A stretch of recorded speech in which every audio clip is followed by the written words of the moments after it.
Vamos com as notícias do Legislativo, porque a Comissão Especial de Estudos, que vai avaliar e debater a gestão e o gerenciamento de resíduos sólidos aqui no município, se reuniu pela primeira vez e já definiu quem vai ser o relator. Presidida pelo vereador Wagner Romão e com as presenças dos vereadores membros Benê Lima e Luiz Iabico, a Comissão Especial de Estudos, que vai avaliar e debater a gestão e o gerenciamento de resíduos sólidos, realizou a primeira reunião. O presidente pretende realizar visitas em muitos locais. Programando também visitas técnicas, visitas às cooperativas, visitas aos espaços em que há possibilidade de termos ecopontos, espaços onde a gente já tem ecopontos, né? Eventualmente até locais da cidade em que a gente sabe que tem despejo irregular de resíduo sólido, de resto de obra, de construção. A cidade tem 16 ecopontos, local onde as pessoas podem descartar diversos tipos de resíduos, como recicláveis, entulho e madeiras, latas, pneus, objetos diversos e móveis, como sofás, armários e camas, e aparelhos eletroeletrônicos. Mas este número é considerado insuficiente para o tamanho da cidade. Eu acho um desperdício uma cidade tão grande como Campinas ter tão pouco ecoponto na cidade. É uma divergência que eu tenho com a prefeitura e me junto ao Wagner Romão, né, nessa pauta. Mais uma vez, eu acho vergonhosa uma cidade tão grande como Campinas enterrar tanto, não é como diz o movimento, não é lixo, né? Tanto material reciclável no século XXI, onde o efeito estufa, esses efeitos climáticos, né, no mundo mundial, batendo na nossa porta. O relator da Comissão Especial de Estudos vai ser o vereador Luiz Iabico. É um privilégio ser o relator de um tema extremamente necessário a ser debatido e importante para a cidade, Wagner. Muito obrigado. Farei um relatório pontual, focado, propositivo, para que nós possamos aí mostrar algumas alternativas para as secretarias municipais da melhoria da coleta seletiva do lixo. A gente vê o resíduo quando ele não está bem colocado. Quantas reclamações sobre, olha, vereador, a lixeira aqui está abarrotada no meu bairro. Então, a gente sabe que isso incomoda muito a população, mas requer realmente um trabalho de conscientização da população de que isso começa em casa, né? Você falou das questões sobre o despejo, o descarte irregular de resíduos. A gente vê, né, ainda em muito, né, assim, eu acho que em praticamente todos os córregos da cidade a gente vai encontrar um descarte irregular, né? Então isso envolve toda a questão da construção civil na cidade. A gente por isso quer dialogar com esse setor. Isso envolve também uma questão que está relacionada a como a gente lida com os nossos rios, nossos córregos. Então vai para além apenas da questão do resíduo. Eu acho que o desafio nosso aqui, ele é um tema que se abre realmente. A gente começa a tratar de resíduo sólido, a gente vai para a questão do trabalho, para a geração de trabalho e renda, a gente vai para a questão sobre os ecopontos, como é que a população pode ter acesso a esses espaços, porque não adianta a gente cobrar da população fazer o descarte correto se a gente não promove o ecoponto também para a população poder descartar esse material que já não tem mais. O dado que a gente tem de 2011 a 2021 é que Campinas só faz a coleta seletiva de menos de 2%, né, do resíduo que é gerado na cidade. Campinas pode muito mais. Segunda reunião da Frente Parlamentar de Justiça Social e Trabalhista é realizada aqui na Câmara de Campinas. Confira como foi. A vereadora Guida Calisto presidiu a segunda reunião da Frente Parlamentar de Justiça Social e Trabalhista da Câmara Municipal de Campinas. O encontro aconteceu no plenário do Legislativo e contou com as participações da advogada Luciana Barreto e do desembargador do Tribunal Regional do Trabalho da 15ª Região, Carlos Eduardo Oliveira, que dialogaram sobre as especificidades legais pelas garantias dos direitos trabalhistas. O tema que nós discutimos é justiça do trabalho para quê, para quem?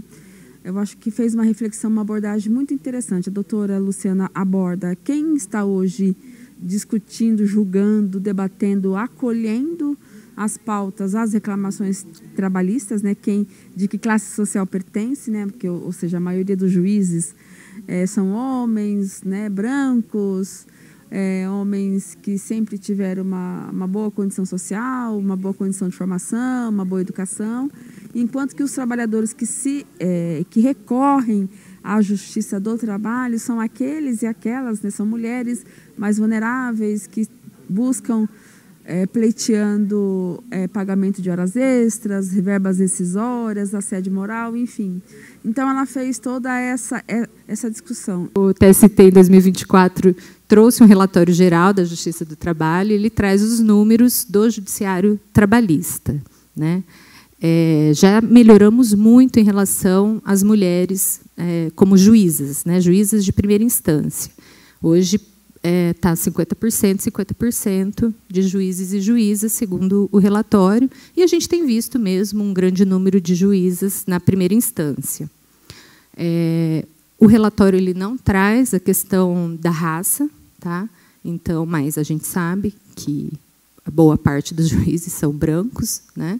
Então, apesar de não ter isso, ele traz essa questão que as mulheres já aumentou muito o número na primeira instância. Mas, quando a gente já fala das instâncias superiores, né, nos tribunais, por exemplo, o número de desembargadoras já não é o mesmo número que dos homens, né?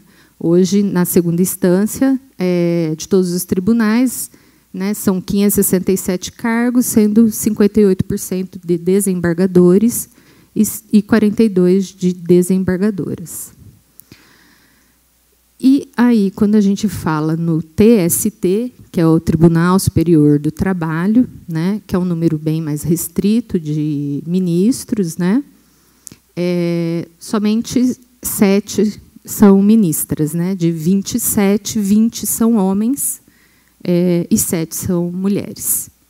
Então, a gente vê que a ocupação das mulheres em cargos de liderança, né, por mais que na primeira instância tenha um número equitativo, né, quando vai passando para os cargos superiores, isso não compõe a mesma dinâmica, né? O desembargador do Tribunal Regional do Trabalho da 15ª Região comentou sobre os processos de pejotização e de terceirização. E a terceirização representa uma das piores formas de precarização do trabalho, porque, inclusive, cria a possibilidade de se ter um tratamento diferenciado, quebra um dos principais princípios da Constituição, que é o princípio da isonomia.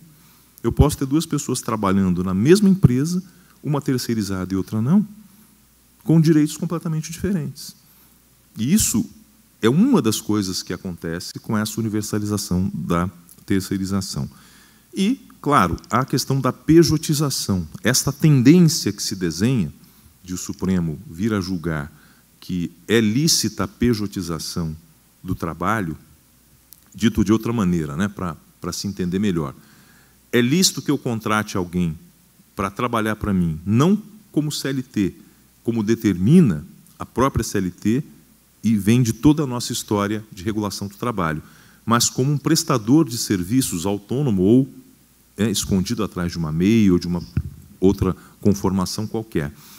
Isso é uma das piores tragédias que pode vir a acontecer no mercado de trabalho brasileiro. Guida também falou sobre os trabalhos da 3ª reunião da Frente Parlamentar. O próximo passo tem uma necessidade da gente fortalecer a Convenção 190, que faz uma relação maior sobre a luta das mulheres em situação de violência. Então, acho que tem uma Convenção 190 da OIT, que é uma discussão nacional, inclusive, o presidente Lula já deu bastante destaque para isso. Então, acho que um dos passos é a gente apresentar uma moção para fortalecer, apelando ao Congresso Nacional, que ratifique essa convenção, né, da OIT. E outro passo é a gente discutir a possibilidade de termos um protocolo aqui de gênero para acolher as trabalhadoras mulheres. Como eu disse, uma mulher que é vítima de violência doméstica, ela não pode perder o emprego, porque se ela perde o emprego, ela não consegue sair daquele ciclo da violência. Então, também pode ser uma proposta que a gente vai apresentar aqui para a presidência da Casa, debater, que será uma situação de proteção às trabalhadoras dessa casa, tanto as servidoras estatutárias como as servidoras seletistas. E a gente segue com as notícias do Legislativo, porque moção de autoria do vereador Guilherme Teixeira apela ao governador de São Paulo para que a deficiência auditiva seja incluída na lista de condições que garantem isenção de ICMS na compra de veículos e que foi aprovada aqui no Legislativo Campineiro. O documento, de autoria do vereador Guilherme Teixeira, é a moção 160 de 2025. Ele apela ao governador para que solicite à Secretaria da Fazenda e Planejamento a atualização da Portaria CAT 18 de 2013. Eu fui procurado por uma munícipe que estava se queixando em relação a um direito que eu acredito que é necessário, que tem toda a lógica pelo que ela me contou. O que acontece? Hoje a CAT 18 de 2013, ela disciplina os critérios para concessão de ICMS para pessoas com deficiência. Dentro do escopo da CAT, que é uma regulamentação, não é uma lei, ele coloca alguns tipos de deficiência como possíveis de concessão de ICMS na aquisição de um veículo. Bom, o governo do estado tem uma lei já estadual que disciplina a questão do imposto, que é o IPVA. E nessa lei do IPVA, ela também discrimina a questão das deficiências. E na lei do IPVA consta a deficiência sensorial, que seria a deficiência auditiva, que também já é reconhecida por uma lei federal de 2023. O vereador explica que, na prática, o Estado já garante isenção de IPVA para pessoas com deficiência auditiva, mas não concede o mesmo direito em relação ao ICMS. O objetivo da moção é corrigir essa incoerência. O que me motiva a trazer essa moção é para que o governo tenha um olhar de equidade em relação aos dois impostos, trazendo à luz que, já que ele concede ao IPVA e reconhece a deficiência sensorial, então ele também deveria ter que fazer isso em uma CAT, que é um ato administrativo e não uma lei.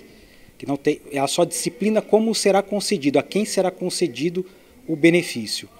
Então daria muito bem para incluir a deficiência sensorial, que englobaria também a deficiência auditiva, no rol das pessoas que poderiam fazer benefício do ICMS na aquisição de um veículo automotor.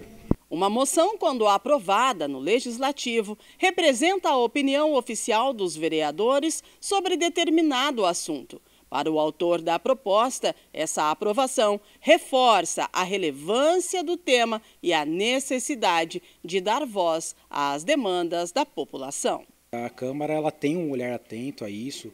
Temos frentes parlamentares abertas, diversas frentes abertas, que falam sobre mobilidade reduzida, que falam do direito das pessoas com deficiência. Temos comissão permanente na casa que versa sobre esse tema. Então é um tema que é constante debatido no nosso plenário. E nós, vereadores, temos constantemente na rua encontrado com pessoas que precisam ter a sua voz falada amplamente, como a gente está fazendo aqui.